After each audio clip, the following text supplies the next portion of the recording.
क्या करेगी, एक प्यारी प्यारी स्माइल थोबड़े पर लेके आएगी। एक बार जल्द से रिवाइज कर लेते हैं। AS15 employ benefits, short term employ benefit, I am not talking about it. Then post employment benefit, उसके अंदर दो पार्ट, एक डिफाइंड कॉन्ट्रीब्यूशन, एक डिफाइंड बेनिफिट। डिफाइंड कॉन्ट्रीब्यूशन के बारे में तो बात ही नहीं करी। Defined benefit plan, defined benefit plan में हमने उनको बोला कि आपको ये बेनिफिट देंगे, मेडिकल होगा, मतलब बेनिफिट इज डिफाइंड कि क्या क्या मिलेगा। तो क्या क्या मिलेगा, तो तुमको मेडिकल सर्विसेज मिल जाएगी, तुमको पेंशन मिलते ही रहेगा, या तुमको रेलवे सर्विसेज मिलेगी, कुछ भी एक टाइप का बेनिफिट या जो कुछ भी वो डिसाइड किया हुआ है। तो उसके बेसिस पर हमारी एक ऑब्लिगेशन प्रोजेक्ट कर दी जाती है। वो ऑब्लिगेशन आज की नहीं, फ्यूचर की होती है, राइट। सो ऑब्लिगेशन प्रोजेक्ट की जाती है तो उसका एक्सपेंस तो अभी एक्रू हो रहा है, तो एक्रूअल कॉन्सेप्ट से उसका एक्सपेंस अभी बुक करना पड़ता है, बट वो फ्यूचर वैल्यू पर है, इसलिए हमको इसको लेना पड़ता है प्रेजेंट वैल्यू पर। एग्रीड। तो हम क्या करते हैं, प्रोजेक्टेड यूनिट क्रेडिट मेथड से उसका प्रेजेंट वैल्यू निकालकर हर साल एक्सपेंस डालते हैं, उसको हम बोलते हैं current service cost. Current service cost की एंट्री है current service cost to obligation, yes. फिर उसके ऊपर इंटरेस्ट हमको आगे आगे बढ़ाना पड़ता है, ये इंटरेस्ट बोरिंग कॉस्ट नहीं है, एम्प्लॉय बेनिफिट एक्सपेंसेस ही है, तो इसकी एंट्री होती है interest to obligation. Is that okay. ये दो चीजें। आगे चलकर क्या हो जाता है कि प्लान मॉडिफाई भी हो जाता है। जब प्लान मॉडिफाई हो जाता है तो दो एरियाज बनते हैं, वेस्टेड, अनवेस्टेड। वेस्टेड जो बनता है वो हम क्या करते हैं, एंट्री उसकी क्या बोलते हैं उसको, past service cost, yes, past service cost to obligation.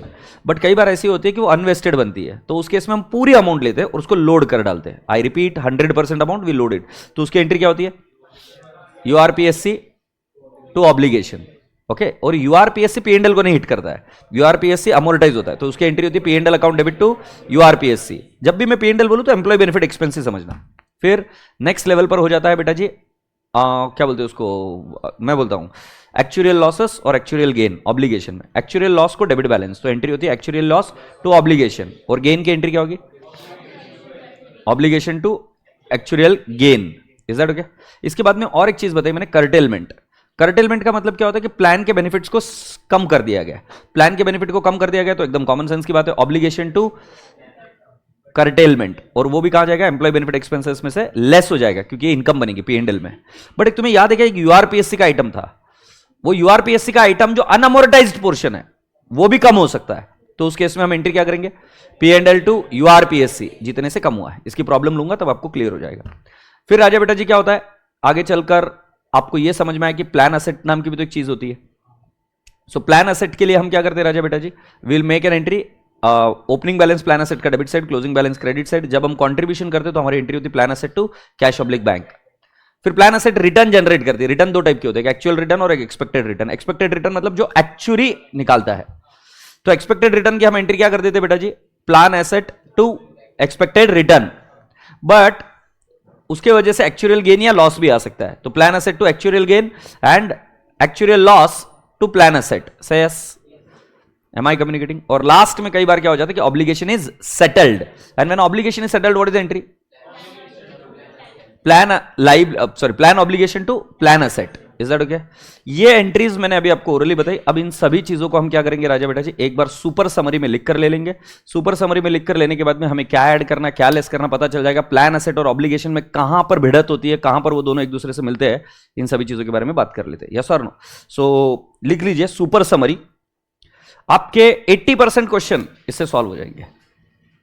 और एक बात सुन लीजिए, एग्जाम में क्वेश्चन आएगा तो इसी पार्ट पर आएगा, क्यों आज तक का मैंने देखा हुआ है रिकॉर्ड, इसी पर क्वेश्चन आता है और क्वेश्चन इसी से आएगा, इसीलिए इसको हम विस्तार से कर लेते हैं। सो हेडिंग लिखिए सुपर समरी। सुपर की स्पेलिंग बोंबल्ली नहीं, पण मी केली rectify, super summary. So super summary में मैं हेडिंग लिखता हूं, पहले प्लान ऑब्लिगेशन के एंट्रीज कर रहे हैं। Plan obligation, okay. So plan obligation में पहला आता है पीयूसी मेथड के हिसाब से करंट सर्विस कॉस्ट, बराबर है। पीयूसी मतलब समझ में आता है ना, पोल्यूशन अंडर कंट्रोल। पीयूसी क्या है फिर, हाँ, कौन सा, प्रोजेक्टेड यूनिट क्रेडिट मेथड, बिल्कुल सही, करंट सर्विस कॉस्ट। सो बेटा जी हम क्या लिखेंगे, इसकी एंट्री आएगी करंट सर्विस कॉस्ट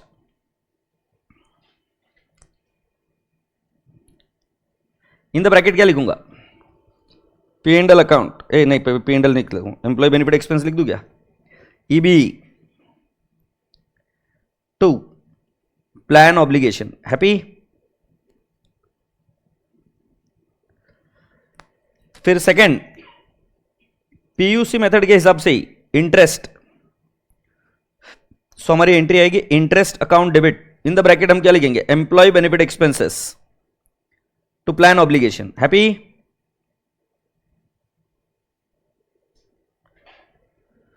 फिर नेक्स्ट एंट्री आएगी बेटा जी थर्ड वन, इसको क्या बोलेंगे हम, पास्ट सर्विस कॉस्ट, नहीं पहले हम लिखेंगे मॉडिफिकेशन ना, मॉडिफिकेशन। फिर मॉडिफिकेशन को अंडरलाइन करके लिखूंगा वेस्टेड, वेस्टेड की एंट्री आएगी पास्ट सर्विस कॉस्ट, ये भी एम्प्लॉय बेनिफिट एक्सपेंसेस है, टू प्लान ऑब्लिगेशन, बराबर है। और इसी के अंदर आता है अनवेस्टेड, हमारी एंट्री आएगी URPSC, URPSC is unrecognised past service cost to plan obligation. इधर एक बात को आपको और एक समझना पड़ेगा कि ये URPSC is a balance sheet item,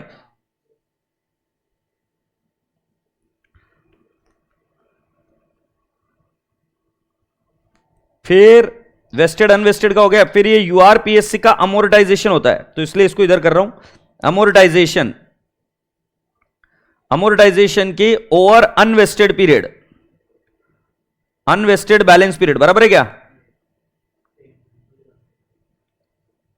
so entry क्या आ जाएगी, P and L, that is employ benefit expenses to plan a to URPSC, बोलो ना हाँ, और इधर ईबी लिख दूं क्या, ये अमोर्टाइजेशन जाएगा ना। फिर राजा बेटा जी एक्चुअल गेन और losses,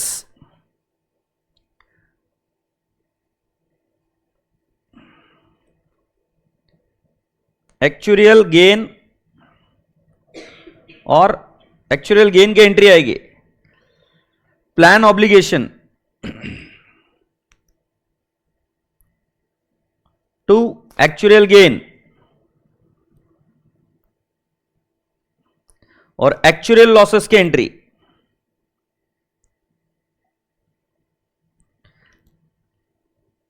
actual loss to plan obligation.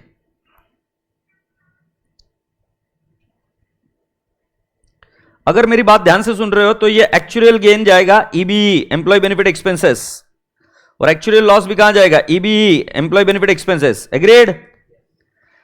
सो बेटा जी ये थर्ड एंट्री हो गई मॉडिफिकेशन, फोर्थ हो गया एक्चुअल गेन और लॉसेस, सिक्स्थ आइटम बता दूं क्या, curtailment, curtailment means what, plan is reduced, obligation is reduced, so sixth one curtailment।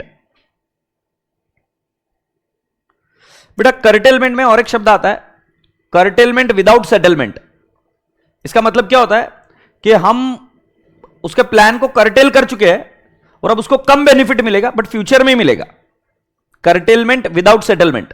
दूसरा होता है curtailment with settlement, मतलब प्लान कम हुआ और अभी का भी पैसा देकर खत्म।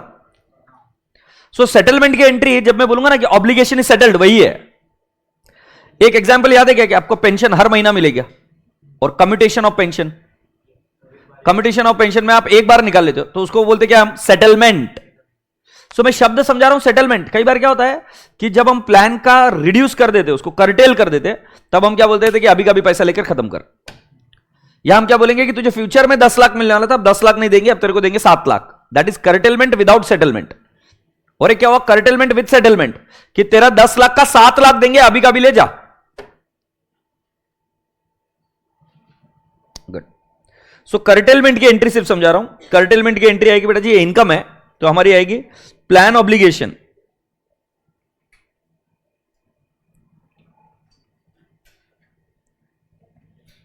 टू कर्टेलमेंट, ये ईबी। और बेटा जी इसके साथ साथ और एक एंट्री है, unamortised balance of URPSC is reversed balance of URPSC is reversed. So what is the entry I am going to do? I am say P&L account debit to URPSC. Is that okay? Curtailment EB और ये P&L वाला भी कहां EB. बात समझ में आई? और फिर क्या होता है? Plan obligation is settled. ये कर्टेलमेंट के बाद में ये कौन सा हो गया? 5 6 7th ऑब्लिगेशन इज सेटल्ड. क्या एंट्री आएगी बेटा? Plan obligation to plan asset, plan asset, plan obligation to आप क्या बोलते? कैश. बट कैश कहां से आएगी? प्लान असेट से आएगी. इसलिए हम क्या बोलेंगे? Plan obligation to plan asset.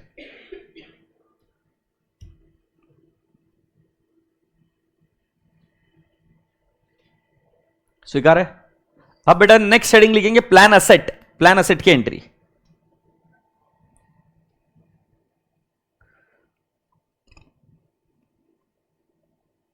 Plan asset की entry. Plan asset to cash oblique bank. ये पहला वाला क्या आएगा? कंट्रीब्यूशन ना. Plan asset to cash oblique bank. ये क्या हो बेटा जी? आपने प्लान असेट बनाई पहले, फर्स्ट एंट्री. एग्रीड? फिर आपको रिटर्न की एंट्री करनी पड़ेगी. एक्सपेक्टेड रिटर्न स्टैंडर्ड बोलता है. एक्सपेक्टेड रिटर्न में आपको हमेशा ध्यान में रखना है कि आपको कुछ कैलकुलेट नहीं करना है कि कितना गेन हुआ, कितना प्रॉफिट हुआ, कितना लॉस हुआ, कुछ नहीं. कौन सा गेन प्रॉफिट लॉस की बात कर रहा हूं? सुनो सुनो सुनो. वो तुमको बोलेंगे हमने एक असेट को बेचा जिसके ऊपर हमको प्रॉफिट हुआ 2000 रुपीज, फिर इस बार हमको डिविडेंड मिला, फिर उसके बाद में हमने इंटरेस्ट भी मिला, उसके ऊपर हमको टैक्स भरना पड़ा. कुछ नहीं दिमाग लगाना है तुमको. वो एक्चुअल रिटर्न का स्वरूप है. अगर आप एक्सपेक्टेड रिटर्न लेते हो आंखें बंद कर लेना, बाकी की कोई भी चीज बोले तो. से yes, expected return has taken care of everything. अगर मेरे को कोई बोला म्यूचुअल फंड वाला कि सर आपका एक्सपेक्टेड रिटर्न है 8.5%, बात खत्म हो गई. I am not going to get into the actuals. Expected return में आप एक्चुअल गेन और लॉसेस में नहीं जाते हो. उसके अंदर बैलेंसिंग फिगर एक्चुअल गेन और जो लॉस है ना वो अपने आप एडजस्ट कर लेते हैं सारी चीजें. से यस, पक्का? सो अब एक्सपेक्टेड रिटर्न की एंट्री आएगी बेटा जी. Plan asset to expected return. Happy? बेटा जी इसी के साथ आपको और एंट्री करनी पड़ेगी.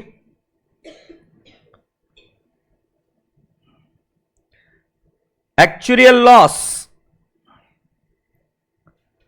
To plan asset. Says. Third, plan asset to actual gain. ये स्टैंडर्ड बोलता है ये करो. ये कमीना, मुझे नहीं पता कौन है वो. कमीना किसकी बात करता है? एक्चुअल रिटर्न की. सो एक्चुअल रिटर्न की जब आप एंट्री करोगे तो एंट्री क्या होगी? Plan asset to actual return. और एक्चुअल रिटर्न में कभी भी आप कोई भी एक्चुअल गेन और लॉस की एंट्री नहीं करेंगे. सही है? सो रूल क्या बना? When you take expected return you have to do actual gain और loss, but when you take actual return then you don't have to take actual gain और लॉस. Is that okay? बेटा जी इधर formula भी लिख देते. Expected return plus actual gain and minus actual loss is equal to what? Actual return. Say yes, भूलोगे तो नहीं? प्लान असेट का क्या क्या हो गया? प्लान असेट पहले कंट्रीब्यूशन हो गया, फिर एक्सपेक्टेड रिटर्न हो गया, एक्चुअल गेन और लॉसेस हो गए. फिर क्या बेटा जी? सेटलमेंट की एंट्री हमने ऊपर ऑलरेडी लिख दी है, वापस लिखने की जरूरत है. ठीक है? और राजा बेटा जी फिर उसके बाद में प्लान असेट का क्लोजिंग बैलेंस आ जाएगा. Appreciate this. सो राजा बेटा जी ये एंट्रीज तो आपको आनी ही चाहिए. अब सुपर समरी में समय आ चुका है कि आप लिखेंगे प्रेजेंटेशन. प्रेजेंटेशन नहीं, P&L अकाउंट में फॉर्मेट कैसे आएगा. सो P&L का फॉर्मेट बनाने के पहले हम एक काम करते, प्लान असेट का अकाउंट बना लेते हैं और प्लान ऑब्लिगेशन का भी अकाउंट बना लेते हैं. मैंने पढ़ाया है बेटा, बट जितना आप इसको रिवाइज करोगे उतना आपके लिए आसान होगा. ओके, सो प्लान एसेट का हमारा पहला डेफिनेशन आएगा to balance brought down, to cash oblique bank, ये कॉन्ट्रीब्यूशन, टू एक्सपेक्टेड रिटर्न लिखेंगे आप हमेशा, और टू आएगा इधर एक्चुरियल गेन, और इधर आएगा by actuarial loss. Loss credit में आएगा, ध्यान रखना, और बाय सेटलमेंट ना, प्लान ऑब्लिगेशन,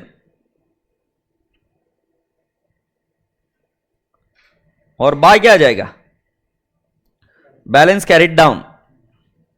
अप्रिशिएट दिस. लवकर करके ताई, क्या लाइना मार रही तू.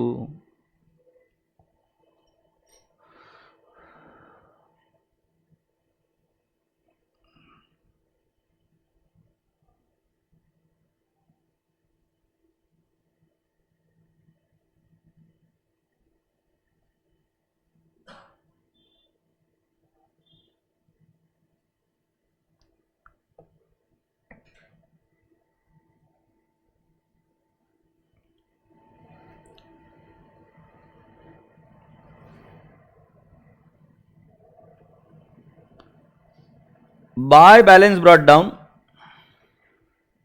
ऑब्लिगेशन. ओके, फिर इधर आएगा by current service cost, by interest, by past service cost,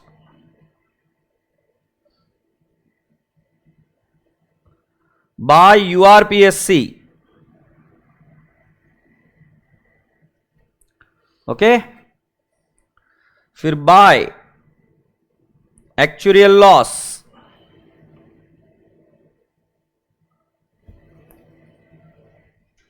to curtailment,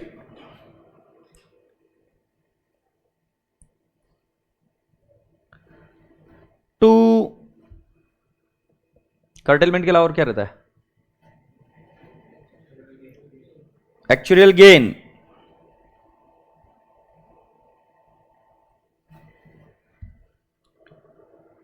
यूआरपीएससी load कर दिया, एक्चुअल लॉस आ गया. यूआरपीएससी अगर रिवर्स करना है तो पी एंड एल से होता है, ऑब्लिगेशन का कोई रोल नहीं है उसमें. Remember this. कर्टेलमेंट में यूआरपीएससी भी रिवर्स होता है ना, तो उससे क्या रिवर्स होता है, पी एंड एल में जाता है ना. अनअमोर्टाइज्ड अमाउंट का जो पार्ट कम होता है वो हम कहां डालते हैं, पी एंड एल में, तो ऑब्लिगेशन रिड्यूस नहीं होती उससे. अच्छा, टू प्लान एसेट है क्या, settlement, to plan asset settlement. अब देख लेने दो. करंट सर्विस कॉस्ट, इंटरेस्ट आ गया, past service cost, URPSC, actual loss, actual gain, curtailment, और यूआरपीएससी का था, और सेटलमेंट, और तो कुछ नहीं है. D all agree. So can I not say ये टैली हो गया. अब हम लिख देते हैं, नहीं, टू बैलेंस कैरी डाउन भी आएगा ना.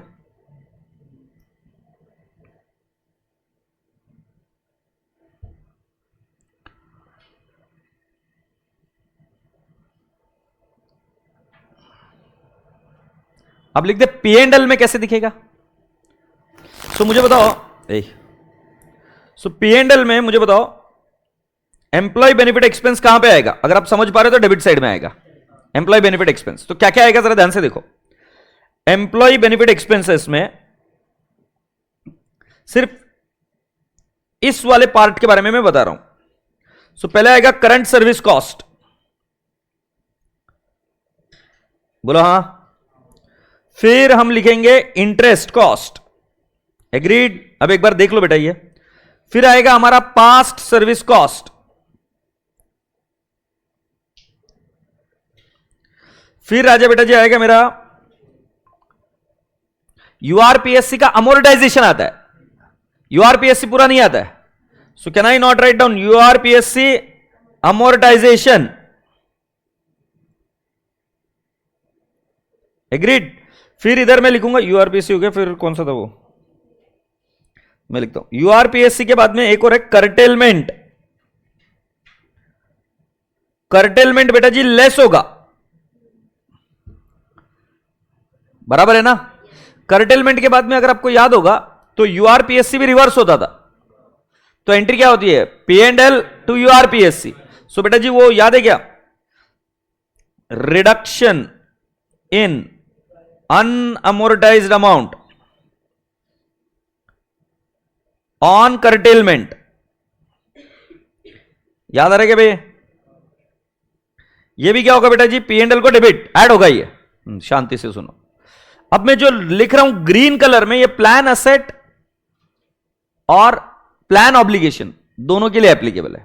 हालांकि ग्रीन में एक आइटम सिर्फ प्लान असेट के लिए, expected return, expected return less होगा। एक्सपेक्टेड रिटर्न किस पर आता है, प्लान असेट पर आता है। फिर मैं लिखूंगा एक्चुरियल लॉस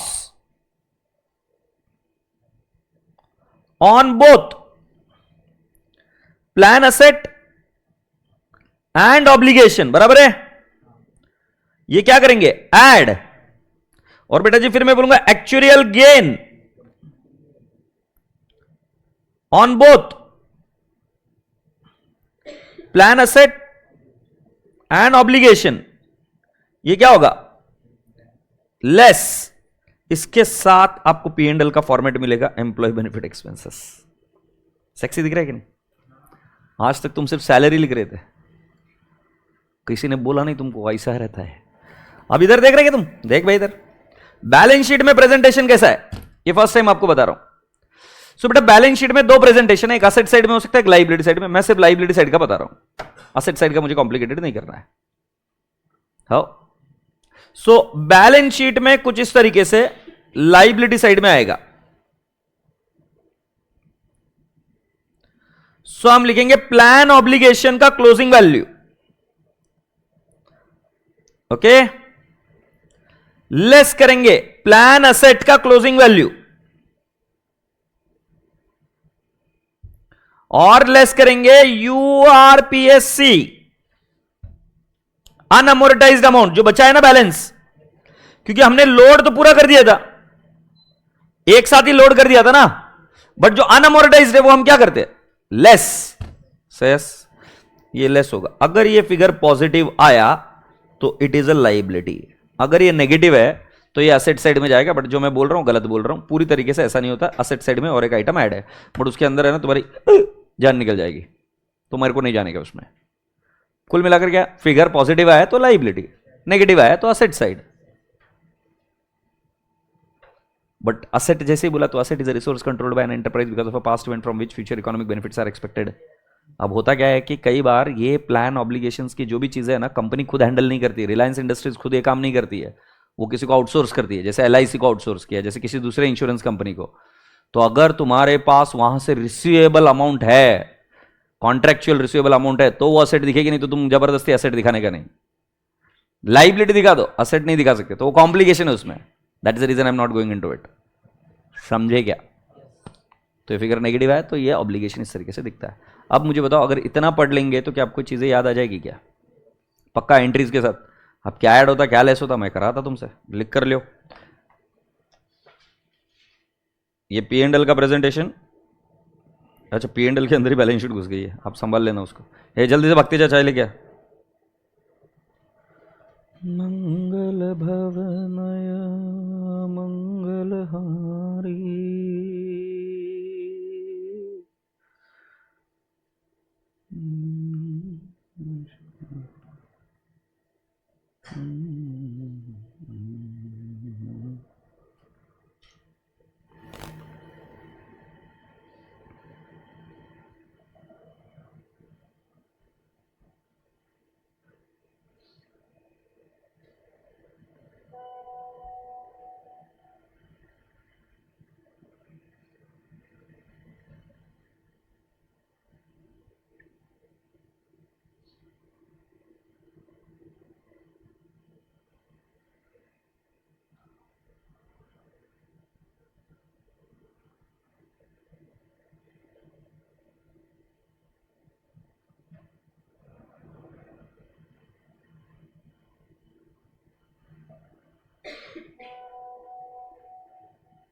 लिख लिया तूने?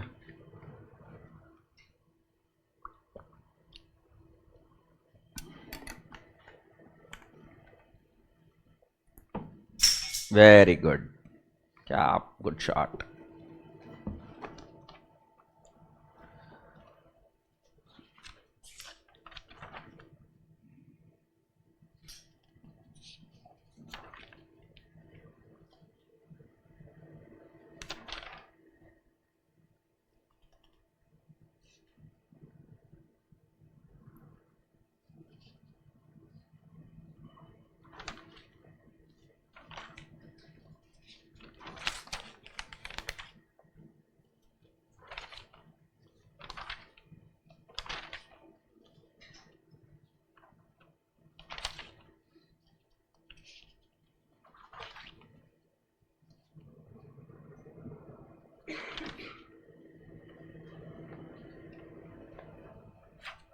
Okay, please come down to दी।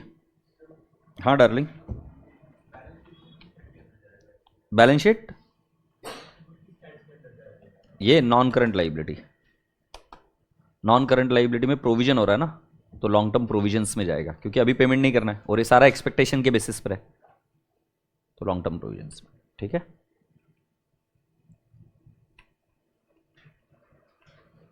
और ये अभी हमने किसको पढ़ा है? डिफाइंड बेनिफिट ऑब्लिगेशन को पढ़ा है सिर्फ, मतलब पोस्ट एम्प्लॉयमेंट बेनिफिट में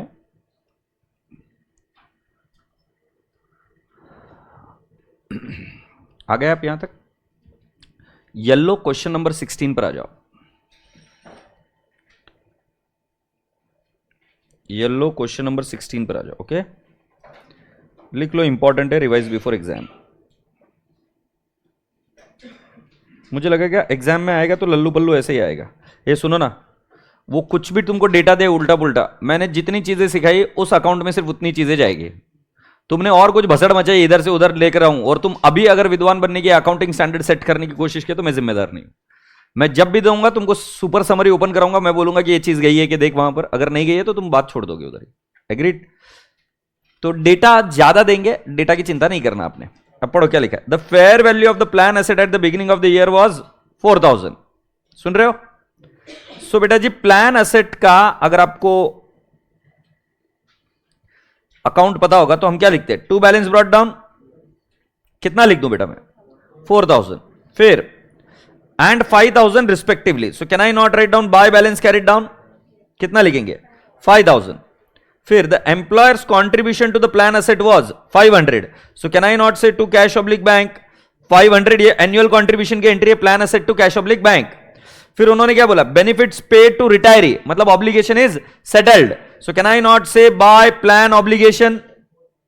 बोलो ना। वेरी गुड, ऑब्लिगेशन कितना है? 400। मैंने आपसे क्या बोला था? अगर एक्चुअल गेन और लॉस नहीं लिखते हो आप, तो आपको जो मिलता है वो एक्चुअल रिटर्न मिलता है, और अगर आप एक्सपेक्टेड रिटर्न लिखते हो तो एक्चुअल गेन और लॉस की जगह बनती है। आपको क्या बोला है क्वेश्चन में? Calculate the actual return on plan asset. Actual return will come on the debit side. अगर एक्सपेक्टेड रिटर्न लिखते तो एक्चुअल गेन या लॉस भी आता।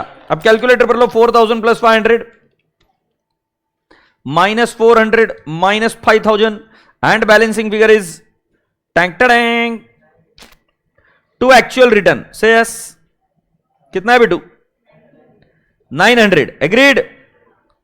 अब इसको मैंने अकाउंट से समझाया, इजीली समझ में आया। सुनते मेरी बात, क्या करते? जो क्रेडिट में दिख रहा है वो सब ऐड होता, और जो डेबिट के आइटम है वो सब क्या होता? लेस होता, एक्चुअल गेन आ जाता।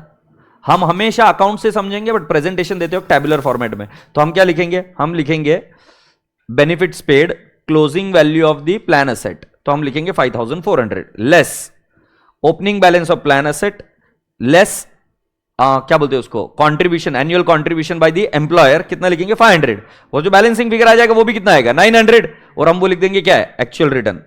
देखो उन्होंने क्या करते हैं, इधर बैलेंसिंग फिगर दिखाया।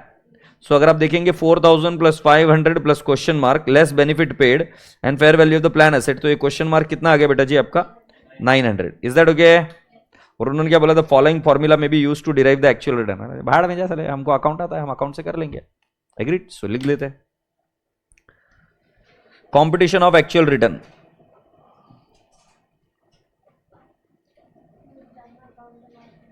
अकाउंट्स में एग्जाम में अकाउंट बनाए तो चलता है क्या? चलता है मतलब, बट कुछ बच्चा बोलेगा मेरे को मॉड्यूल का ही फॉर्मेट चाहिए, तो क्या करेगा? तो फिर मैं उसको तो नहीं बोल सकता ना अकाउंट से जा, क्योंकि बच्चा भकत होता है, सुनता नहीं है। आज के बच्चे सुनते नहीं वे। आज तो अकाउंट से भी बताओ और टेबल में लिख कर भी बताओ, ऐसा है। पहला क्या लिखेंगे? Closing fair value of plan asset. कम है क्या बैटरी? नहीं बताओगे मुझे कितना है? 5000। फिर क्या करेंगे? ऐड बेनिफिट्स पेड, कितना है बेटा जी? 400। टोटल कितना आ गया? 5400। फिर हम क्या करेंगे? Less opening fair value of plan asset, कितना है बेटू? 4000। फिर नेक्स्ट, नहीं बेनिफिट्स पड़ गया। एनुअल कंट्रीब्यूशन, ये ढोस के आती है सुबह सुबह उठते ही, पहले ढोसती है फिर आती है इधर। एनुअल कंट्रीब्यूशन कितना है? कितना बेटू? 500। टोटल कितना आ गया? 4500। Actual return is equal to ये माइनस बी 900। सर इतना लिखेंगे मार्क्स मिलेंगे? मेरे हिसाब से तो 100% मिलेंगे, भरोसा नहीं तो फिर भाड़ में जाओ। गणित सोपा है रे, या तो भरोसा कर ले नहीं तो मत कर, बात खत्म कर। तुम सुनते 17 वाला क्वेश्चन करके बताओ और 18 वाला क्वेश्चन करके बताओ। 17 और 18, और गलती हुई तो टेंशन मत लेना, मैं जिंदा है अभी इधर।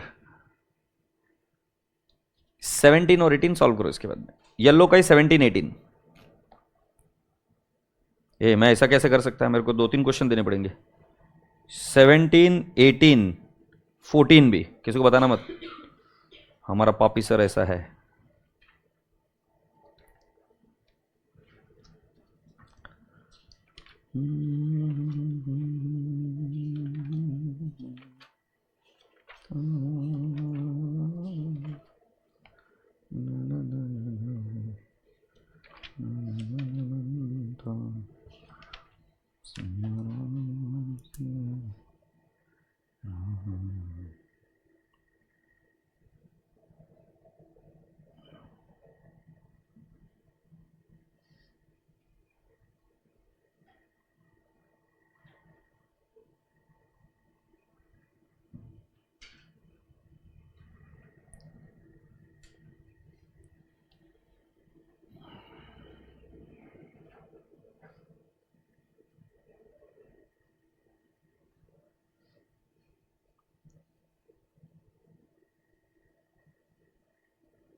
हम्म दम ले लिया पूरा।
कितने हुए?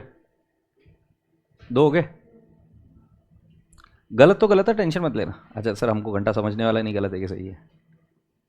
सर हम नीचे आंसर तो देख रहे हैं वैसे चुपके चुपके से तो समझ तो आ जाएगा, ऐसा नहीं है कि नहीं।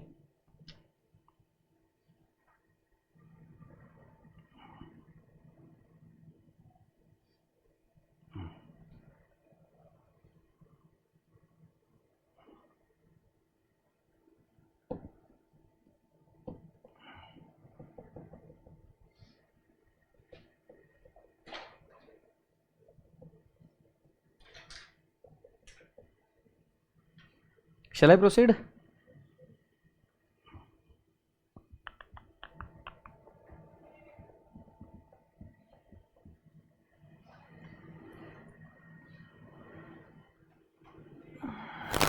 हाँ हाँ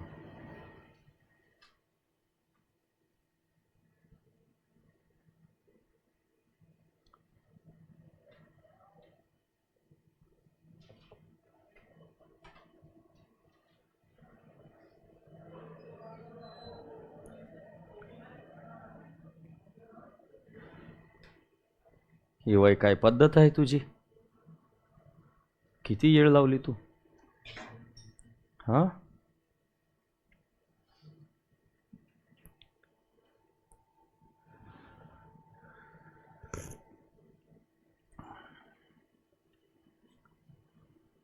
वो क्या कर रहा था रे?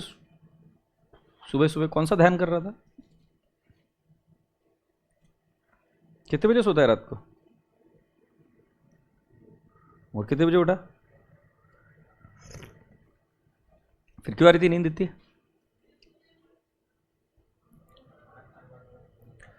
खाना खाने के बाद सोने की आदत है? सोया कर थोड़ा सा नीचे भाले लगा कर।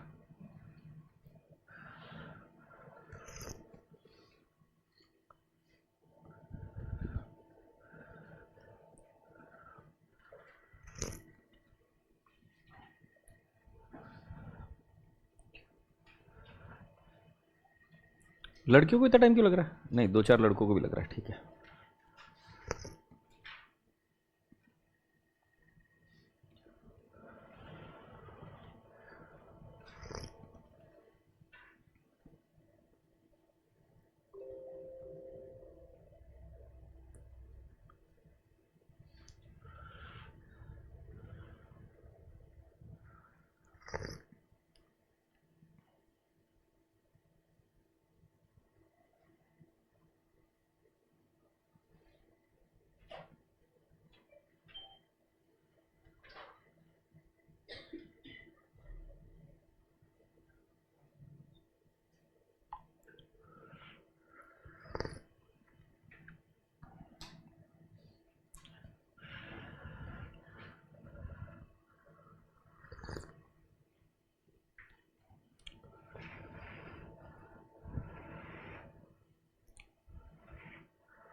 चले भी आगे।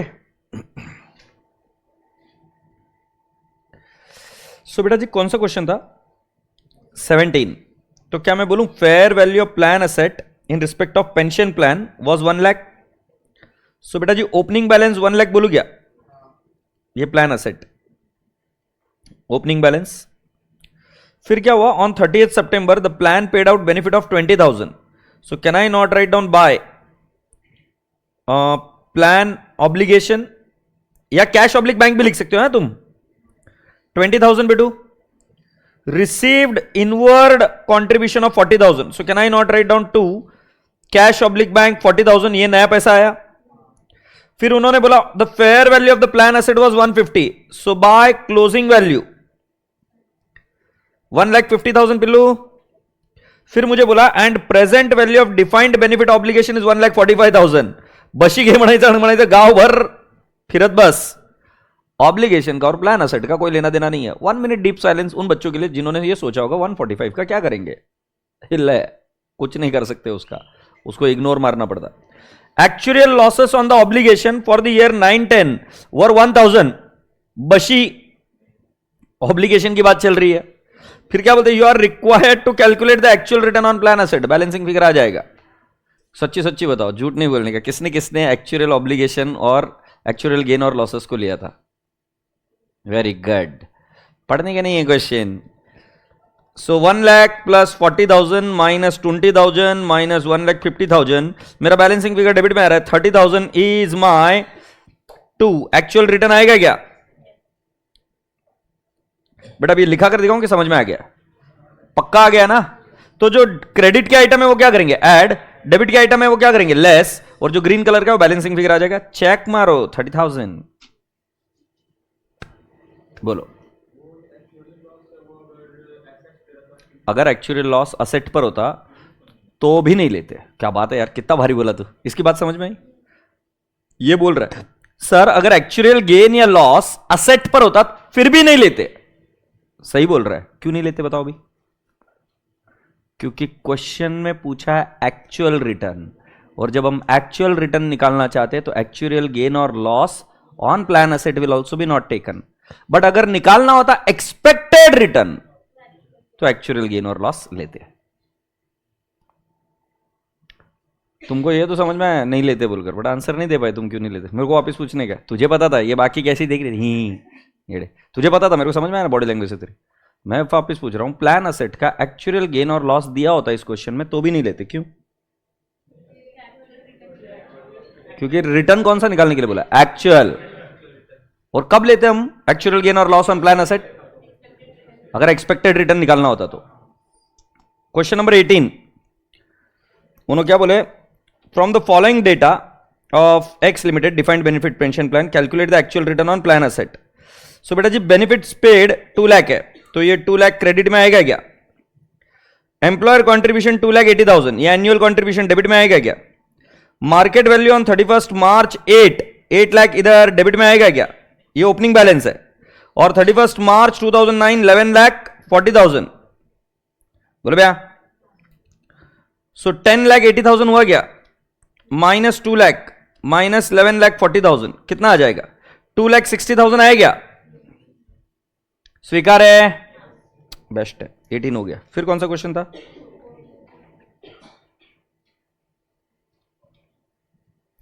The company reports the following information in regarding to the pension plan assets.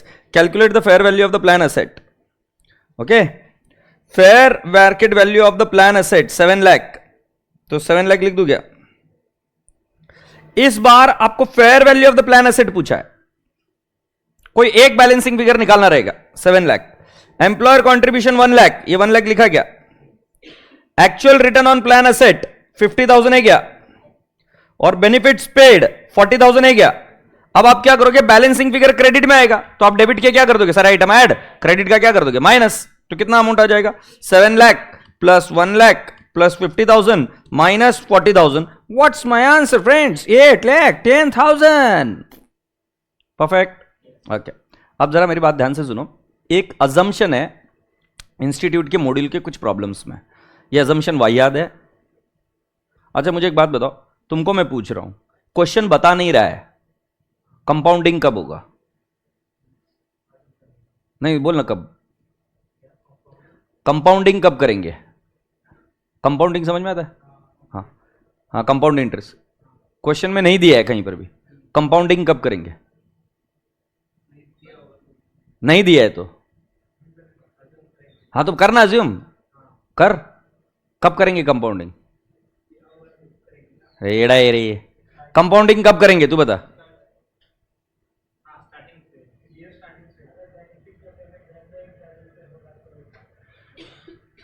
अरे झंडू बाम, कंपाउंडिंग 3 महीने के बाद में, 6 महीने के बाद में, 9 महीने के बाद में, 12 महीने के बाद में, ऐसा होता है ना। एफडी का कंपाउंडिंग होता है 12 महीने के बाद में। कुछ ऐसे होते हैं जिसका कंपाउंडिंग होता है एवरी 6 मंथ्स। कुछ लोग कंपाउंडिंग करते हैं एवरी मंथ, साहूकार लोग। बट किसी भी हालत में तुम बता सकते कि कब कंपाउंडिंग हो रहा है? इनके बाप का राज है। ये क्या बोलते हैं, आपको एक इंटरेस्ट रेट देंगे और फिर अज्यूम कर लेंगे खुद ही कि वो कंपाउंडिंग हो रहा है एवरी 6 मंथ्स। तुम काहे को डर रहे? एग्जाम में ऐसा का ऐसा क्वेश्चन छाप के आता है, तुमने भी यही एज्यूम करना, कंपाउंडेड एवरी 6 मंथ्स। मॉड्यूल का प्रश्न है, ठीक है? तो जरा ध्यान से सुनो, अगर कोई आपको इंटरेस्ट रेट बता रहा है 10.25% एक्सपेक्टेड रिटर्न, तो अभी इंस्टीट्यूट ने अज्यूम किया है कि ये कंपाउंडिंग हो रहा है एवरी 6 मंथ्स। तो पहले क्या होता है कि 5% रहता है 6 महीने तक, फिर 6 महीने के बाद में जो पहले 100 रुपीज था, उस 100 रुपीज पर तुमको 10.25 मतलब इसका आधा मिला 5%, और 5% पर कैलकुलेट करो, 100 पर 5% करो कैलकुलेट। अरे नहीं रे, छोड़ो यार, मैं ऐसे नहीं समझाता हूं ये। मैं देखो भाई, ओ भाई, मैं नहीं समझा रहा ऐसा। 10.25 कैसे, मैं डायरेक्टली वो समझा रहा। आई am not getting into that complication. ये तुम कहां पढ़ने का, एफएम में, नहीं तो मैथ्स में। मेरी जान नहीं खाने का, मैं परसेंटेज सिखा रहा है, अकाउंटिंग सिखा रहा है, इल्ले कंपाउंडिंग सिखा रहा है। तो मैं बोल रहा है 5%, पहले 6 महीने 5% मिलेगा, अगले 6% क्या होगा, ये जो 5% का एक्रूअल आएगा उसके ऊपर भी 5% मिलेगा, हाँ या नहीं? Interest on interest. सो फिर कैलकुलेटर पर लो, 5 प्लस 5%,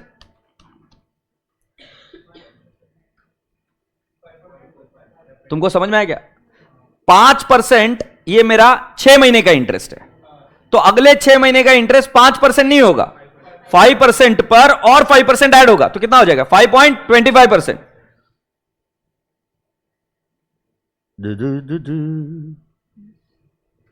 तो जब कभी भी एग्जामिनर बोले ना 10.25% है, तुमको शॉर्टकट क्या बता रहा हूं, जो 10 है उसका डिवाइड बाय 2, 5 और 5, ये 6 महीने का इंटरेस्ट है, बट इधर कंपाउंडिंग के वजह से और 25 ऐड हो जाता है अगले 6 महीने में।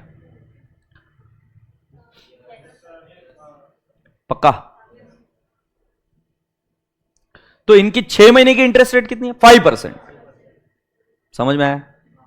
तो तुम ऐसा मत करना जो बचपन में करते आते थे, 10.25 डिवाइड बाय 2, हाँ 5.12.5, सॉरी ये आएगा, नहीं नहीं नहीं, 5% है 6 महीने की, मतलब टोटल इंटरेस्ट रेट उनका कितना है? 10% इंटरेस्ट रेट है, बट कंपाउंडेड 6 मंथली।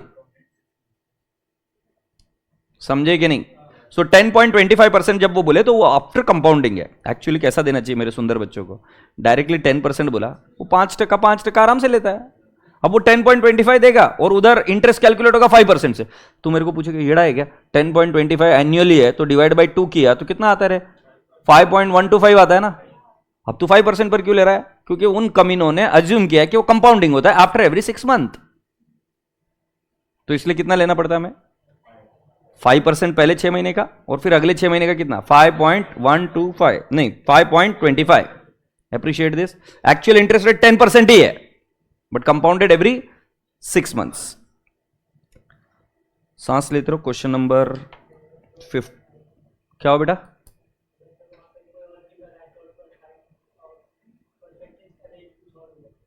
मैं कुछ नहीं कर सकता। हाँ बराबर, मैं कुछ नहीं कर सकता। मैं कैसे करेगा? ये तू येड़ा है क्या? मैं क्या अभी फॉर्मूला पढ़ाते बैठूंगा क्या अभी उसके? एफएम में पढ़ने का, मैं कुछ नहीं कर सकता उसका। समझा मैं तुम्हारी क्वेरी क्या है? एग्जाम में 5.25 के अलावा और कुछ आए तो क्या करने का? मतलब 10.25 है, उसके आगे कुछ आए तो मैं क्या करेगा? मैं इधर फॉर्मूला नहीं पढ़ा सकता ना, प्लीज यार। Thank you. और मैंने सोचा था एक बार कि फॉर्मूला पढ़ा दूं, बट अरे है वो कॉम्प्लेक्स, वो उनको भी नहीं आएगा जो एफएम करके आएंगे। इसको इसी तरीके से कर जाओ।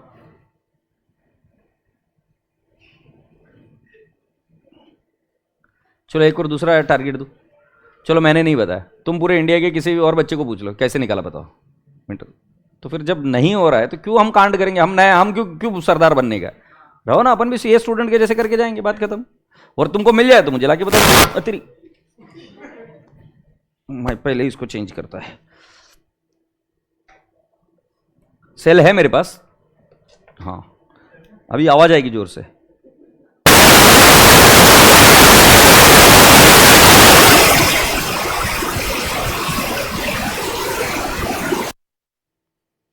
हेलो, हाँ कुछ नहीं किया मतलब तूने?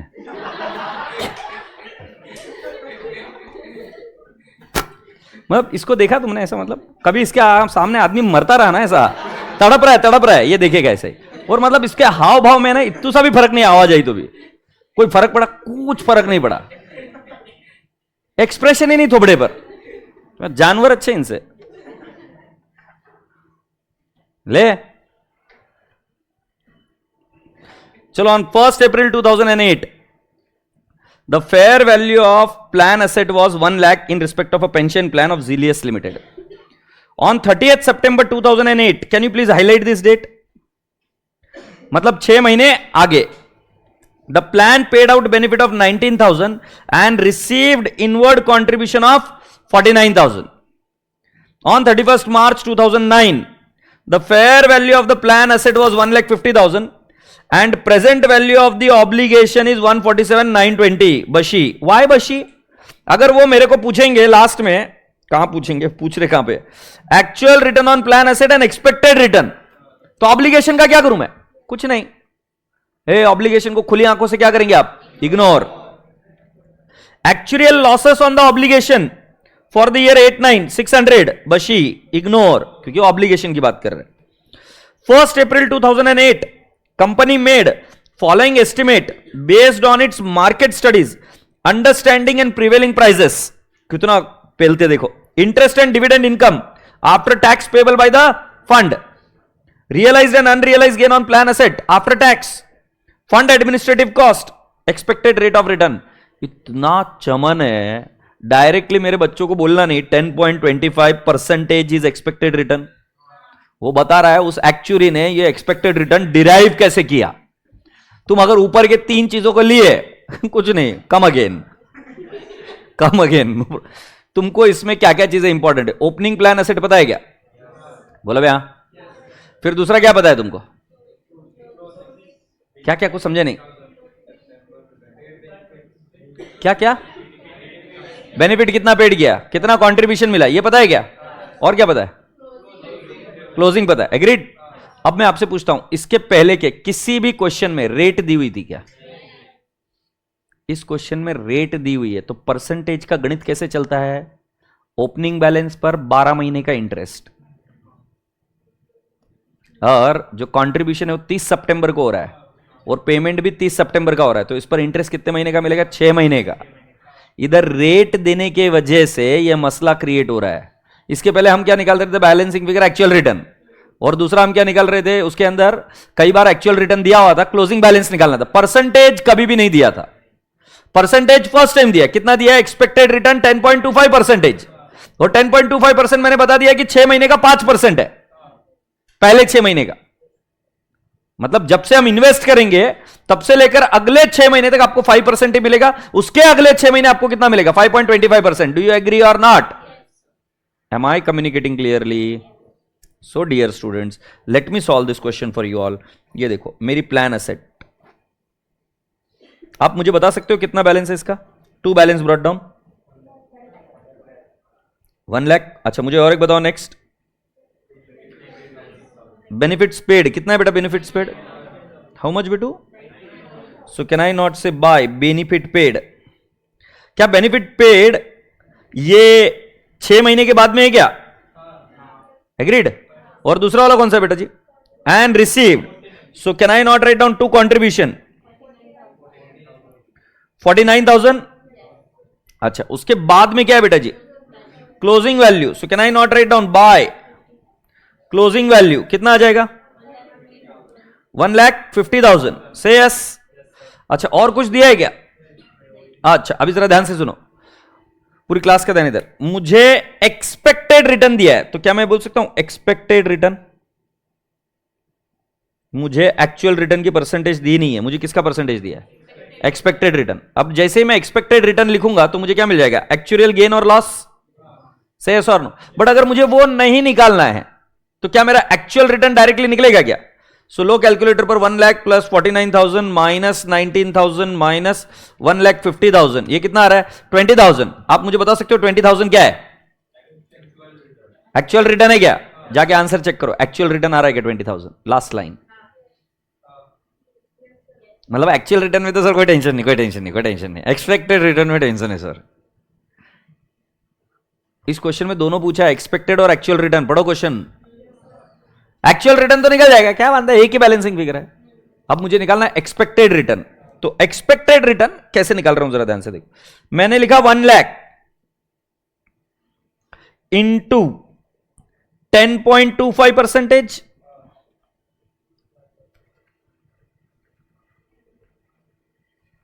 बोलो हाँ। और 49,000 माइनस 19,000, क्योंकि इन दोनों की डेट एक ही है, 30 सितंबर। सो मेरे पास नेट नेट कंट्रीब्यूशन कितना है, एक ही दिन 19,000 गया, एक ही दिन 49,000 है, मेरे पास 30,000 रहे थे। नाही ताईला तर नाही झेपलं, मी 100% सांगतोय। बता कैसे 30,000 आहे। हा एकच डेटला दोन्ही झालं, मला माझी चूक झाली, कन्फ्यूज झालो मी, sorry. So 49,000 is received on 30th September and 19,000 is paid also on 30th September। तो राजा बेटा जी 31 मार्च तक 6 महीने मिलेंगे 30,000 को, और तुमको मैंने रिटर्न बताया 5% है, 6 महीने का 5% है। अरे पहले 6 महीने नहीं रहता बे, इन्वेस्ट करने के बाद में 6 महीना। मतलब तू ऐसी छपरी बातें पप्पा के सामने जाके करेंगे ना, पहले तो डंडे को तेल लगाएंगे और फिर मारेंगे। मैं तेरे को बताता हूं कैसे है, देख। अगर मैं 30 सितंबर को बैंक में एफडी करूंगा, तो मैं बैंक को जाके ये बोलूं चमन के जैसे कि मुझे अगले 6 महीने के लिए 5.25 दो। मैं बैंक को यही बोलूंगा ना कि पहले 6 महीने 5%, उसके अगले 6 महीने 5.25%। मी कुठे जाऊ रे देवा, मला घेऊन जा तू प्लीज। कोणाबरोबर सोडलाय मला, प्रेम नाही का करत रे। 5% को भगवान के लिए वापस 6/12 मत करना। 5% itself is for 6 months।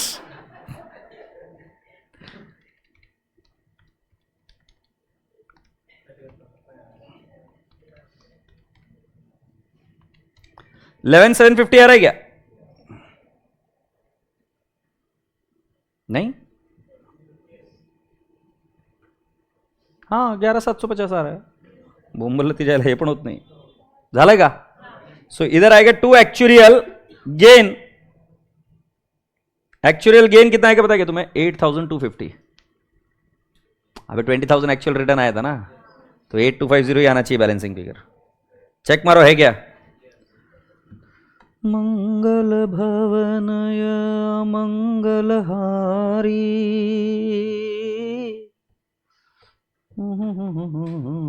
Check कर लो 11,750 आया क्या? 11,750 क्या है? एक्चुअल रिटर्न है क्या? उधर दिख रहा है क्या? कोई बात नहीं, एक्चुअल नहीं, एक्सपेक्टेड रिटर्न है क्या? तो एक बार ये लिख कर ले लो, फिर मैं आपको समझाता हूं कि इसको लिखना, इसको एग्जाम में कैसे लिखेंगे। ये समझ में आ गया ना बेटा question? Ram Siya Ram.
Are we sure to go ahead?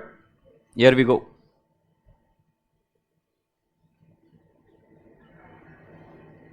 पूरी क्लास का ध्यान इधर, अभी ये हो जाए तो। अभी हमारा कौन सा क्वेश्चन है ये? 15। अब 15 का answer exam point of view से कैसे लिखते हैं? तो पहले लिख दो expected return on opening plan asset. कितना अमाउंट है बेटा? आई am not getting the amount. 1 lakh into 10.25%, it is 10,250 on contribution minus benefits paid.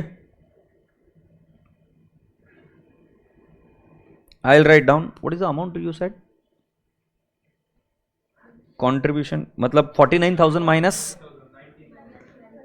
49 minus 19,000, that is 30,000 into 5%। अब ये 5% कैसा है? मैंने बता दिया था कि कंपाउंडिंग का 6 मंथली रेस्ट पर वो कर रहे हैं। सो कितना आएगा बेटू जी? 1500। सो expected return is how much? 11,750। ये एक्सपेक्टेड रिटर्न हो गया। ये क्वेश्चन एग्जाम में आता है बार बार। फिर अगला आपको चाहिए एक्चुअल रिटर्न।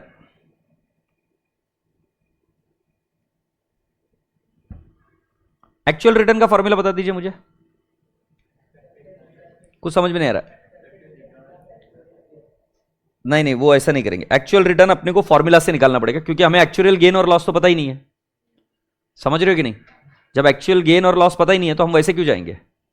है क्या आपको पता एक्चुअल गेन और लॉस? नहीं। सो हम क्या लिखेंगे? ओपनिंग प्लान एसेट, नहीं ओपनिंग नहीं, क्लोजिंग प्लान एसेट ना। क्रेडिट साइड की फिगर लेंगे। क्लोजिंग प्लान एसेट बोलो कितना है? 1,50,000। बेनिफिट्स पेड 90,000 क्या? 19 सॉरी बेटा, मुझे लगता है क्रेडिट में यही दो आइटम थे। 1,69,000। फिर क्या माइनस करेंगे? Opening plan asset, can you please tell me? You mean 1 lakh? फिर दूसरा आइटम कौन सा है? कंट्रीब्यूशन कितना है बेटू? 49,000। अगर आप एक्सपेक्टेड रिटर्न लेते ही नहीं हो, क्योंकि एक्सपेक्टेड रिटर्न लिया तो एक्चुअल गेन और लॉस लेना पड़ेगा, और वो पता नहीं आपको, क्यों कर रहे हो माता बच्ची? डायरेक्टली आपका आंसर आ जाएगा 1,49,000 क्या? सो बेटा जी हम लिख देंगे एक्चुअल रिटर्न कितना आ जाएगा? 20,000।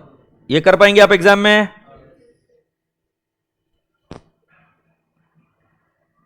अब अगर मान लो एक्चुअल गेन और लॉस पूछते तो वो फॉर्मूला यूज कर लेते हम। क्या फॉर्मूला यूज कर लेते? Expected return plus minus actual gain और loss is equal to what? Actual return. अब एक्चुअल रिटर्न 20,000 है, एक्सपेक्टेड रिटर्न 11,750 है, तो एक्चुअल गेन कितना है? 8,250। समझे? Very good. So this was which question बेटू? 15 ना। अब 15 जैसा ही क्वेश्चन नंबर 11 है। आप सभी लोगों से रिक्वेस्ट है, please come down to the question number 11 और मुझे बताओ कर पाएंगे क्या? Question number 11।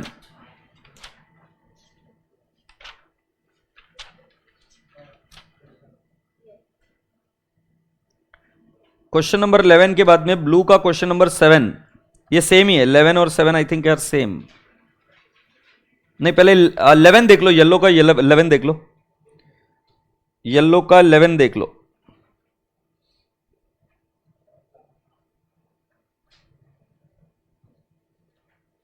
जो 10.25 वो एक्सपेक्टेड रिटर्न है। ओके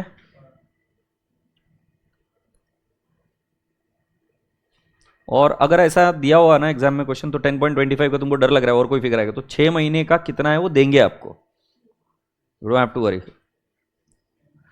और बेटा जी ब्लू का question number 7 please go and check. कर पाएंगे क्या आप? फिगर्स के साथ सेम है बेटू? या फिगर के साथ सेम है, जो अभी हमने सॉल्व किया ना वही चेक कर लो। Now please come down to the yellow question number 10। Yellow को क्वेश्चन नंबर 10, इसमें पहले हेडिंग लिख दो कंस्ट्रक्टिव ऑब्लिगेशन। कंस्ट्रक्टिव ऑब्लिगेशन में समझा रहा हूं। कंस्ट्रक्टिव ऑब्लिगेशन मैंने अगर आपको बताया था, एक फॉर्मल प्रैक्टिस होती है, एक स्टैट्यूटरी रिक्वायरमेंट होती है गवर्नमेंट की, और एक होती है informal practice. So informal practice में there is a constructive obligation which can come up on you. Is that okay? So जरा देखो, Acer limited has 350 employees same as 1 year ago. The average staff iteration rate as observed during past 10 year represents 6% per annum. इसका मतलब यह है कि हर साल 6% लोग छोड़ के चले जाते हैं। इटरेशन रेट उसको बोलती है। Acer provides the following benefits to all its employees. Annual bonus during past 10 years. प्रत्येक साल उन्होंने एनुअल बोनस दिया है 10 सालों तक। Acer paid bonus to all employees who were in service during the entire financial year. पूरे साल भर के लिए जो थे उनको हमने क्या दिया? बोनस दिया। Bonus was paid in June following the financial year and, मतलब साल खत्म होने के बाद में जून के महीने में बोनस दिया जाता है। Amount of bonus for 21-22 paid in June 2022 represents 1,25,000 पर एम्प्लॉय। तो उन्होंने बताया कि जून 2002 में हमने 1-2 इस वर्ष का 1,25,000 बोनस दिया है। आगे बढ़ते। Acer Limited used to increase the amount of bonus based on official inflation rate, which is 8.5% for 22-3। मतलब क्या बोल रहे हैं कि बोनस 1,25,000 दिया और हर साल हम उस बोनस को इन्फ्लेशन रेट से बढ़ाते हैं, तो इन्फ्लेशन रेट हमारी कितनी है? 8.5%। तो इस साल 1,25,000 नहीं जाएगा, 1,25,000 plus 8.5% which is equal to 135,625 देना है। बोला भैया? Although there was no legal obligation to increase the bonus by such inflation rate, highlight this line. There is obligation or no obligation doesn't make a difference. If it is an informal practice, कल अगर homework करके आए होंगे तुम, तो एक question दिया था मैंने इनफॉर्मल प्रैक्टिस का। If there is an informal practice, it leads to a constructive obligation. It is a constructive obligation when the employer cannot do without spoiling the relation with the employees. ऐसा माई नहीं, standard बोलता है। तो ये constructive obligation आपको देना ही पड़ेगा और आपकी लाइबिलिटी आप कितने पे करेंगे? 135,625 पर करोगे। आगे बढ़ते हैं। Determine how would Acer Limited recognise liability and expense for this employ benefit as on 31 March 23। Pass journal entry to show the accounting treatment. मैं आपसे एक प्रश्न पूछता हूं, कितने लोग हमारे साथ है पिछले साल के? मतलब तुम गोबर सूंघ के आते हो क्या? सुबह सुबह उठा कि गोबर में ही नाक डालते क्या डायरेक्ट? कितने एम्प्लॉयज है 2023 में हमारे पास? क्या बात है, 329। कैसे आए 329? 6% लोग छोड़ के गए। नहीं, वो 350 में गया, अगला अटेम्प्ट आ गया, क्योंकि तू अरे नहीं किया है, तू देख लेना भी, आंसर गलत हो जाएगा तेरा 350 से। 350 में आइट्रेशन रेट जो है वो क्या करेंगे? माइनस, उनको बोनस नहीं मिलेगा। और ये शॉर्ट टर्म एम्प्लॉय बेनिफिट है, विद इन 3 मंथ्स। 3 मंथ्स आपको पे करना है ना। 2023 में ईयर एंड हुआ और आपको जून में पेमेंट करना है, तो इसलिए इसका डिस्काउंटिंग नहीं होगा। मैंने आपको बताया था लॉन्ग टर्म एम्प्लॉय बेनिफिट जो 1 साल पश्चात पेमेंट होगा उसका डिस्काउंटिंग करते हैं, बाकी का सब हम उसी वैल्यू पर रिकॉग्नाइज करेंगे। सो कैलकुलेटर पर लीजिए, 1,35,625 मल्टीप्लाइड बाय कितने एम्प्लॉयज है? 329। कितना अमाउंट आता है? 4,46,20,625। चेक मारो। तो पहले मैंने क्या लिखा? 1,25,000 पर एम्प्लॉय है। करंट ईयर में इन्फ्लेशन जोड़ेंगे तो कितना आएगा? 135,625। Number of employees can not B 350, it would be 329। तुझे समझा तेरा आंसर क्यों रॉन्ग हुआ? कम अगेन ऐसा हो जाता है। और इसकी एंट्री क्या होगी?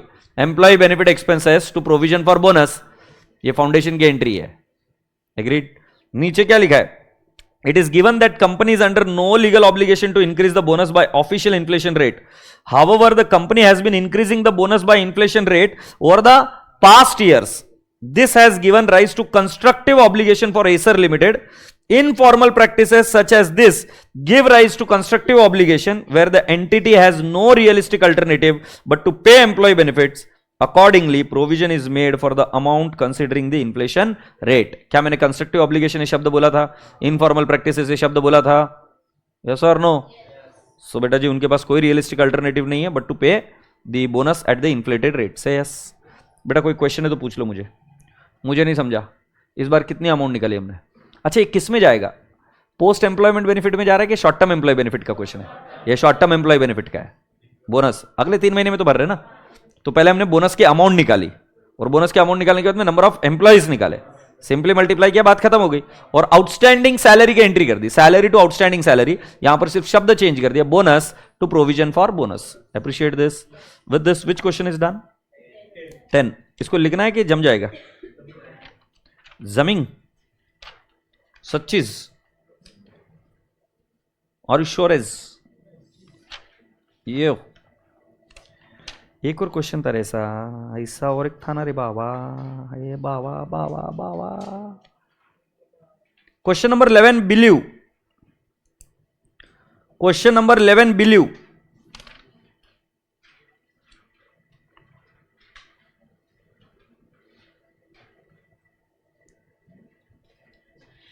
क्वेश्चन नंबर 11 ब्लू का आंसर पढ़ लीजिए, आपको समझ में आ जाएगा क्या करना है।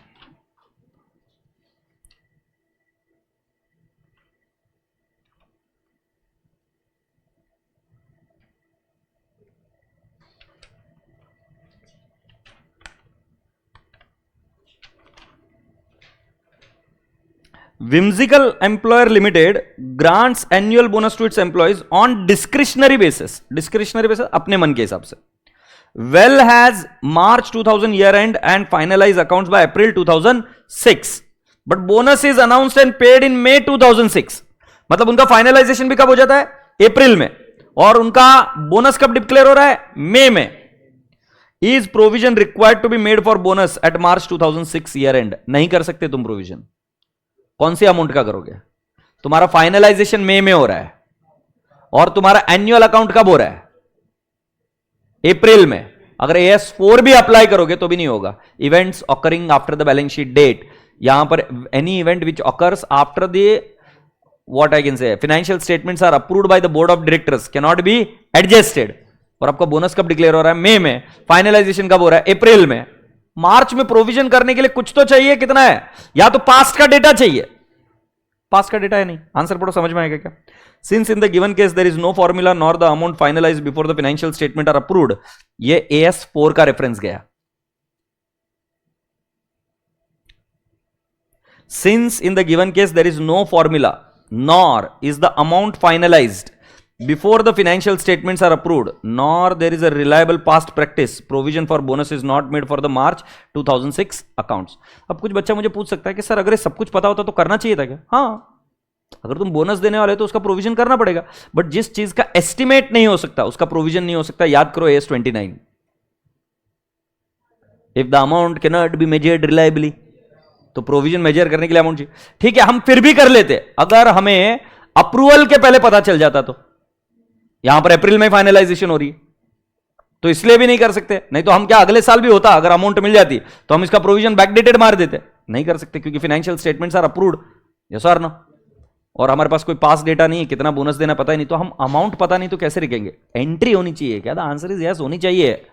बट एंट्री होने के लिए अमाउंट निकलनी जरूरी है, वो नहीं निकल पा रही है. Appreciate this. Now there is a question number 12.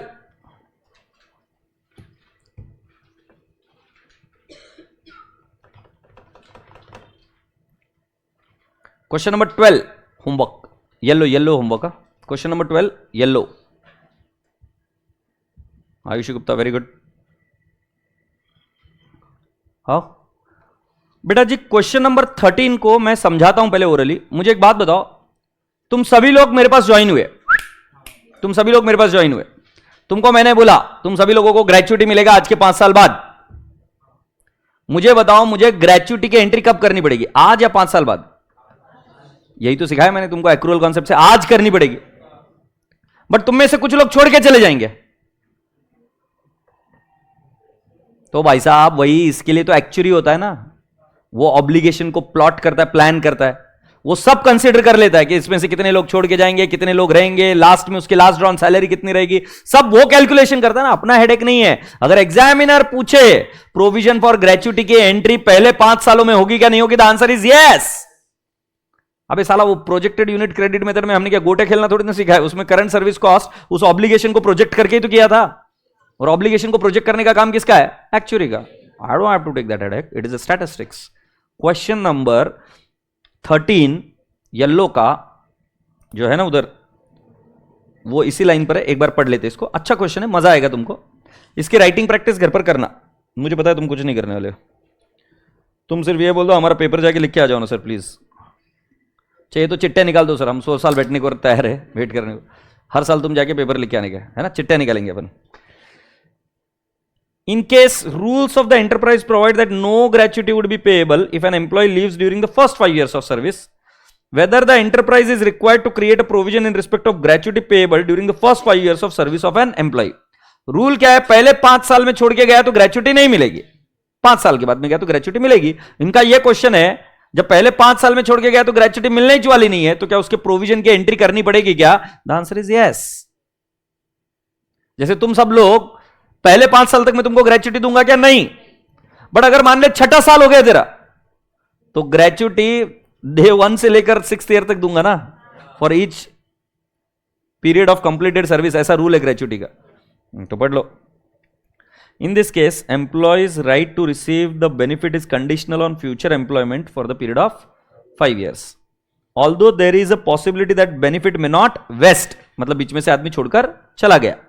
There is also a probability that employee would serve for minimum period of 5 years and become eligible for gratuity. निबंध चालू आहे, निबंध, एस नाही, दोन्ही बाजू सांगतायत, असं झालं तर असं होईल, तसं झालं तर तसं होईल।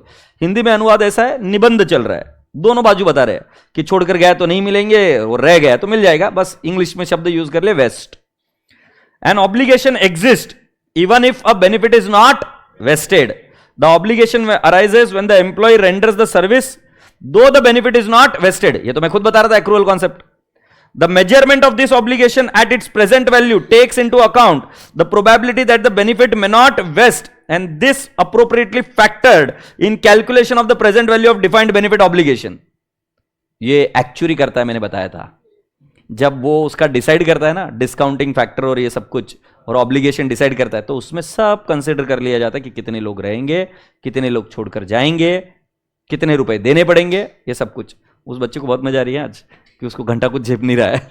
बेस्ट है, बेस्ट। और लेटा बेटा। An enterprise should therefore create a provision in respect of gratuity payable during the first 5 years of service of an employee. Is that okay? Yes.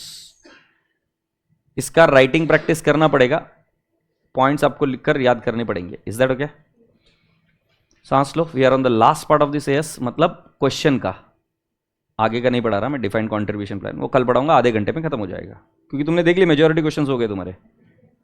ठीक है, एक बात बोलूं क्या तुमको, इस बात को समझो प्लीज। तुम्हारी इज्जत है ना, छिछोरे हरकत करने से कभी नहीं बढ़ने वाली इज्जत। मोदी जी की इज्जत तब बढ़ी जब वो कुछ ऐसे काम करते हैं जो पहले के लोगों ने नहीं किया। अगर पहले के लोगों ने जो काम किया वही करते रह रहे हो तुम, तो इज्जत नहीं बढ़ेगी। जनता चमत्कार को नमस्कार करती है। तो पहला है ना, मेंटली सीए बनो पहले। सीए कैसा होता है? तुमको क्या लगता है हमको ये एएस क्या ऐसे ही आ गया है क्या?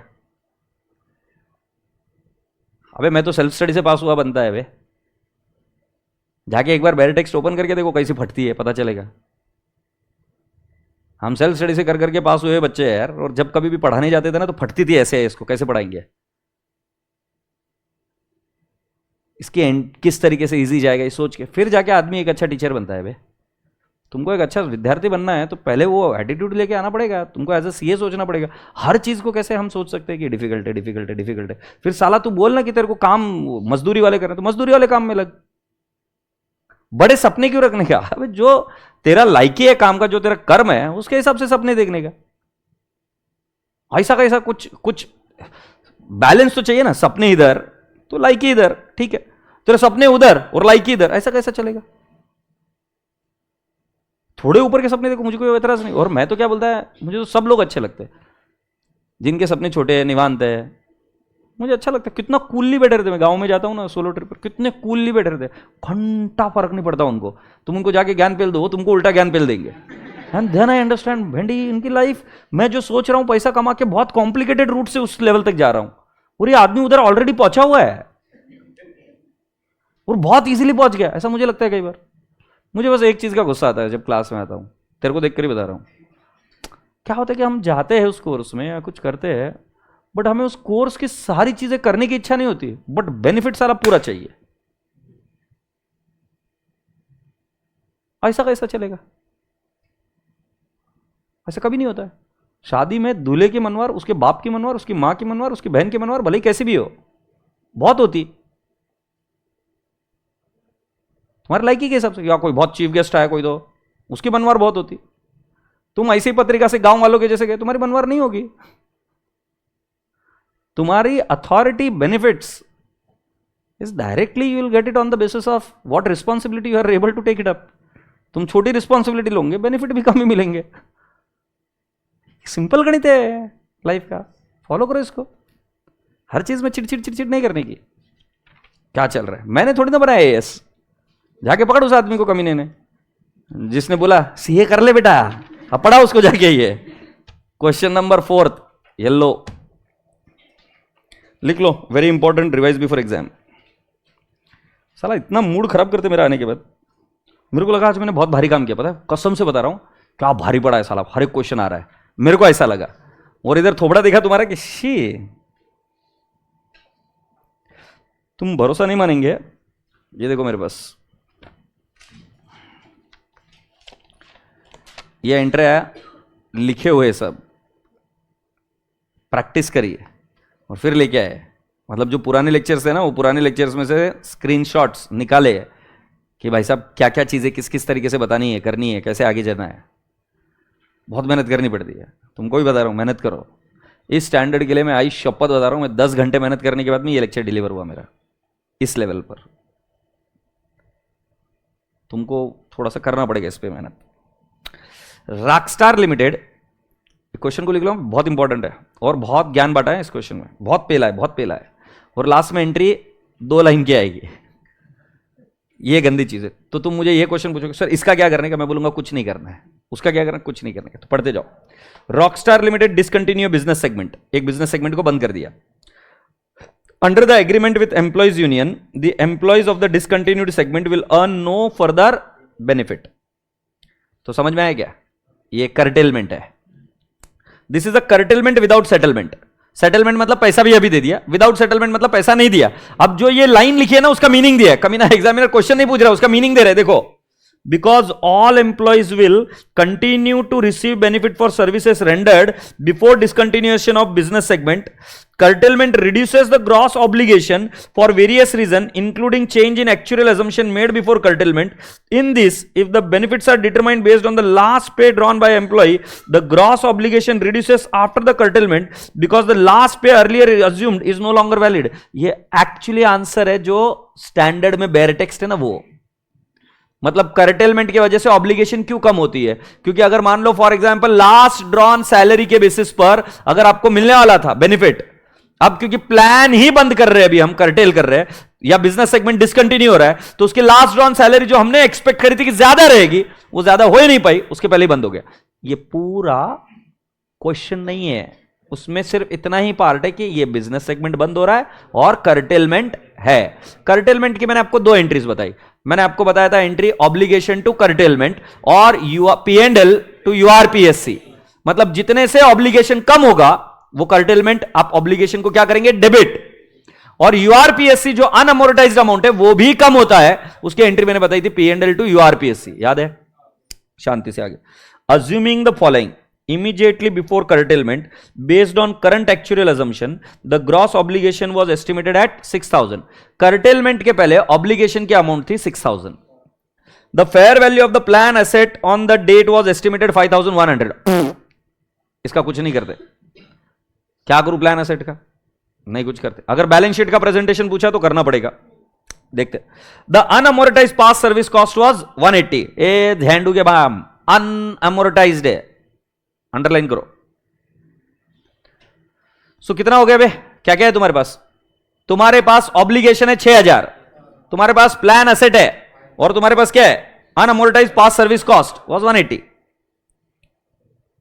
curtailment reduces the obligation by 600 which is 10% of the gross obligation. Can I have the entry please? curtailment obligation को 600 से रिड्यूस कर रहा है, obligation to curtailment, obligation कम हो गई, 5,400 हो गई, सही। यस, फिर आगे। Rockstar Limited estimates that the share of unamortized service cost that relates to the part of obligation that is estimated at 10% of 180 at rupees 18। इसका मतलब वो क्या बोल रहे हैं, जब ऑब्लिगेशन कम हो रही है तो यूआरपीएससी भी 10% से क्या हो रहा है, कम। तो 180 का 18 कम करना है, उसकी एंट्री क्या समझे मैंने, पी एंड एल टू यूआरपीएससी। तो हम दो एंट्री तो लिख लेते इधर हैं। कर्टेलमेंट की एंट्री क्या, ऑब्लिगेशन टू कर्टेलमेंट कितना, 180, 180 नहीं 600, सॉरी 600। और दूसरी क्या, पी एंड एल टू यूआरपीएससी कितना है बेटू, ये नहीं 18 रे, 18 हैप्पी, हैप्पी क्या रे भाई, क्या 10% का 540 आएगा।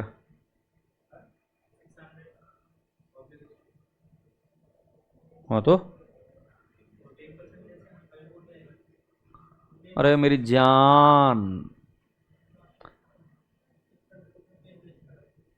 600 का क्यों लेगा, ऑब्लिगेशन कितने की है,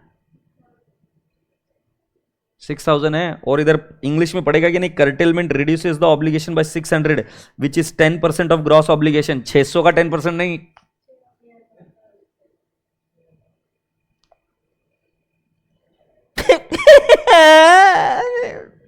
उन्होंने calculate the gain on curtailment and liability after curtailment to be recognised in the balance sheet. तो मैं गेन ऑन कर्टेलमेंट आपको बता देता हूं, दो एंट्रीज हुई थी मेरी, P and L to URPSC and obligation to curtailment. Obligation to curtailment ये पी एंड एल में जाएगा। सो कैन आई नॉट से 600 माइनस 18 बराबर है ना, एक पी एंड एल को डेबिट मार रहा है, एक पी एंड एल को क्रेडिट मार रहा है। तो 600 माइनस 18 कितना आएगा, 5, ये थी तू 582 पहला वाला। हाँ ठीक है, मुझे पता है तुम इतना एक्साइटेड नहीं हो जितना मैं हूं, मुझे लगा सबको आया, बट मुझे समझ में आ गया तुम्हारी जान अटकी हुई है मेरे को भी जल्दी भागने का है। मेरी बात सुनो, ऑब्लिगेशन कितने का है यार, तुम इतना जलील करते हो ना कभी नो। ऑब्लिगेशन 5400 है क्या, हाँ लेस प्लान असेट कितने की है, 5100 है क्या। और याद करो मैंने आपको बताया था इसमें से लेस होता है obligation minus plan asset minus URPSC balance portion. URPSC ये 180 माइनस 18 था, क्योंकि 180 ओपनिंग बैलेंस था, उसमें से 18 रिड्यूस कर दिया, 162। ये minus liability in the balance sheet कितना है,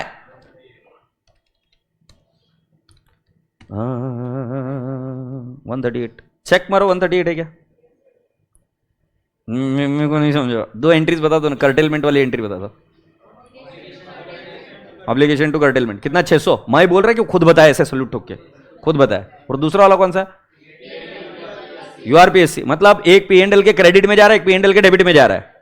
तो उन्होंने क्या पूछे, उन्होंने पूछते ऐसा, calculate the gain from curtailment, मतलब पीएनएल में कितना जाएगा। So gain from curtailment is 600 minus 18, तो आपने बता दिया 582। फिर उन्होंने बोला बैलेंस शीट में कितना जाता है, तो बैलेंस शीट का मैंने एक फॉर्मेट बना कर दिया था आपको सुपर समरी में। मैंने आपको बताया था obligation minus plan asset minus URPSC का बचा हुआ पोर्शन। तो बेटा जी ऑब्लिगेशन बन गई थी 5400 माइनस प्लान असेट थी 5100 और माइनस यूआरपीएससी का पोर्शन था 180 माइनस 18 162। ऐसा नको करो, मैंने लिख कर दिया है आपको ये, चलो लिख कर लियो आंसर। ये क्वेश्चन बहुत इंपॉर्टेंट है, मैंने पहले ही बोला था, बहुत ही ज्यादा इंपॉर्टेंट है, तुमसे भी ज्यादा इंपॉर्टेंट है।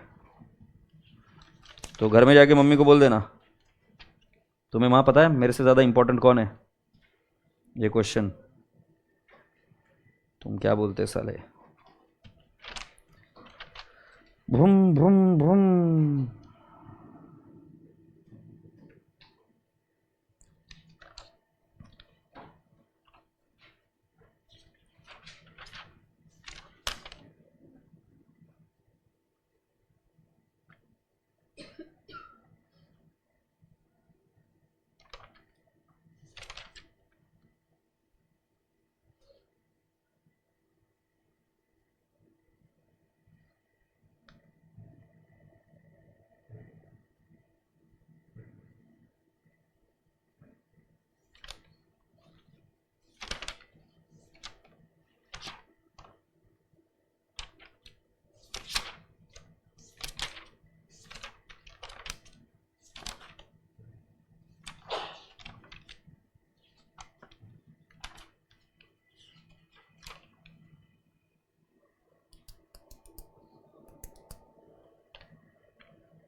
हुआ बेटा? चलिए, मुझे लगता है इस स्टैंडर्ड को अभी 2 क्वेश्चन होमवर्क देता हूं। एक क्वेश्चन नंबर 1 है येलो का, बहुत आसान है। Yellow 1 and blue 8, blue 8 repeated है। येलो 1 और ब्लू 8, अगर आप मेरी बात ध्यान से सुन रहे हो तो सुन लेना। आज के लेक्चर में जो क्वेश्चन करा है, एग्जाम में क्वेश्चन इन्हीं में से कोई एक आएगा। या आपको थोड़ा बहुत इजी लगने लगा होगा लास्ट में कि कैसे क्या चीज निकालते हैं, बट रूल ये है कि ये इजी इसलिए लगा क्योंकि पहले आपके एंट्रीज बहुत परफेक्ट हो गई थी। ये एक्चुअली प्रॉब्लम जाता है क्योंकि अगर मान लो प्लान असेट में ऑब्लिगेशन घुस गया तो बच्चा ये सोचता है ऑब्लिगेशन क्यों नहीं लेना, एक्सपेक्टेड रिटर्न, एक्चुअल रिटर्न, कुछ भी क्वेश्चन आ सकता है। तो ये इंपॉर्टेंट है, 5 मार्क के लिए ऐसे क्वेश्चन आते हैं, ध्यान रख के जाना, क्योंकि मेरे पास इसका एनालिसिस है, मेरे पास इसका आज के लेक्चर के जो क्वेश्चन कराए वो इंपॉर्टेंट थे अभी तक के। और क्वेश्चन नंबर 1 और 8 वही है। कल जब ये एएस शुरू होगा तो आधे घंटे में समाप्त हो जाएगा, आधे पौन घंटे में। But I don't want to complicate today with that part which is not very relevant, क्योंकि आपने देख लिया मेजॉरिटी क्वेश्चन सारे सॉल्व हो गए। Is that okay? अभी तुम प्रेम से मेरे को क्या क्या बोलेंगे? Bye bye, bye bye, take care, खुदा हाफिज। ये विक्की इकडे रे, विक्की, विक्की बंद कर। नहीं, मैं नहीं खा रहा हूं बेटा, चिंता मत कर, नहीं तुम उधर चले जाओ।